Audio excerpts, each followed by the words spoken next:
কান্টমণিপাড়া। হ্যাঁ? কান্টমণিপাড়া। কখন চুরি হয়েছিল বাইকটা? 24 তারিখ। 25 তারিখ রাত। 25 তারিখ রাত্রে। কোথায় থেকে চুরি হয়েছিল বাইকটা? টাকা ছিল পিএস এর আন্দারে কান্টমণিপাড়া। আচ্ছা, এটা কি কোন জায়গাতে, বাড়িতে নাকি কোনো মেলা টেলা? না, একটা একটা মেলা। অনুষ্ঠান মেলাটা কি মেলা। মেলা এন্ট্রি করার পর কোথায় যে এন্ট্রি করছিলেন? আমরা টাকার জোলা পিএসএ আন্ডারে হুম। করার পরে তারা ইয়ে করছি, ইনভেস্টিগেশন করছি, বাস তারা পাইছি, আমরা জানাইছি, আমরা বিশালপুর থানাতে আগে কমিউনিকেশন পাইছি। তারা আজকে কোথায় থেকে উদ্ধার করছে বাইকটা?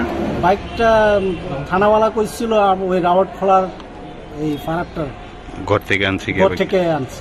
এটা কি নাম্বার পাওয়া গেছিল বাইকটা? না না, এখনো পাওয়া গেছে না। যার বাইকটা, ওর নাম কি, ওনারের নাম কি? ওনারের নাম তো জেম জমাতিয়া। জ্যাম জমাতিয়া। বাইকটা তো 25 তারিখে হারাইছি, আজকে হ্যাঁ। কত তারিখ? 27 তারিখ। ওই তো 48 ঘন্টার মধ্যে